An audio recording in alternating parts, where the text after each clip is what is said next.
天皇陛下万歳万歳. Halo para detektif sejarah, welcome back bersama gua Mr. Detektif yang selalu memberikan informasi dan cerita sejarah. Balik lagi ke pembahasan kita kemarin, yaitu pertempuran Stalingrad. Nah, kali ini kita akan terbang dulu dari daratan Eropa ke daratan Asia. Ora, yakni Perang Asia Timur Raya. Mau tahu sejarahnya?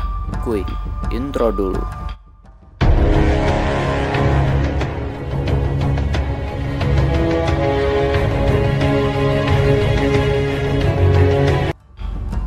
Sebelum abad ke-18, Jepang adalah negara yang sangat-sangat terbelakang.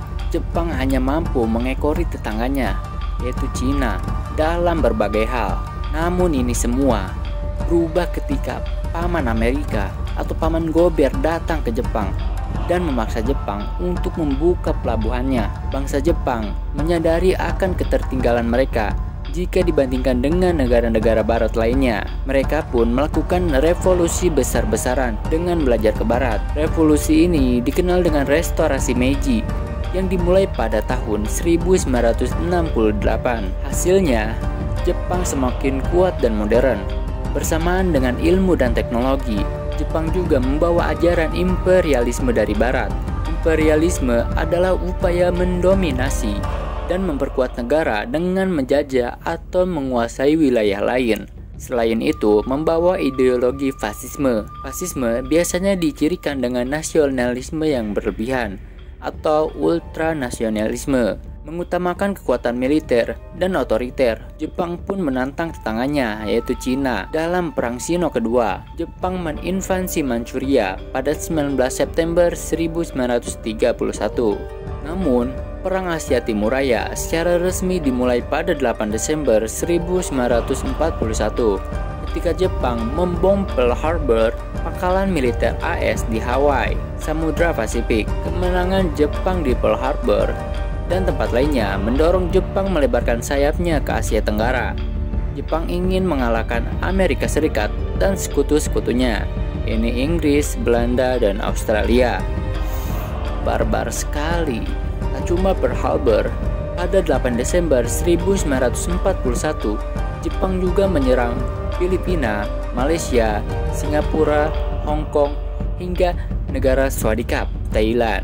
Beberapa pekan setelahnya, barulah Jepang masuk ke Indonesia. Pada tanggal 11 Januari 1942, tentara Jepang mendarat di Tarakan, Kalimantan Timur. Jepang terus mengalahkan tentara Belanda di Kalimantan, Sumatera, hingga basisnya di Jawa. Gubernur Jenderal Hindia Belanda, Tarja Starkenborg Stewart, dan panglima tentaranya Terporten terpukul mundur hingga ke Jawa Barat. Pada tanggal 8 Maret 1942, keduanya menemui Letnan Jenderal Imamura di Kalijati, Subang, Jawa Barat untuk berunding. Hasilnya adalah penyerahan Angkatan Perang Hindia Belanda kepada Jepang. Peralihan kekuasaan ini ditandai dengan ditandatanganinya Perjanjian Kalijati antara Jenderal Terporten dengan Letnan Jenderal Hitoshi Imamura. Kawasan yang dijajah oleh Jepang dibangun pangkalan militer dan pertahanan. Rakyat dipaksa bekerja. Jika menolak akan disiksa dengan kejam.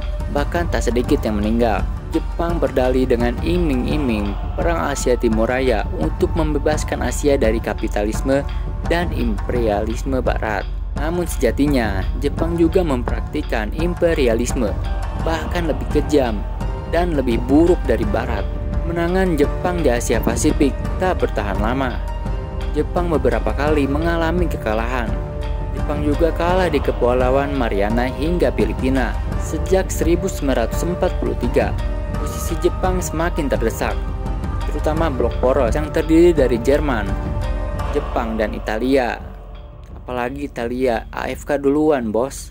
Hingga pada 1945, Paman Gobier menjatuhkan Fat Man dan Little Boy ke kota Hiroshima dan kota Nagasaki pada 6 dan 9 Agustus 1945, Menyusul serangan yang mematikan itu, Jepang pun mengumumkan kekalahannya pada 15 Agustus 1945. Kabar kekalahan Jepang pun sampai kepada tokoh-tokoh pergerakan nasional. Bagaimana menurut kalian? Jika kalian suka, silakan like, komen, subscribe, dan share ya bos.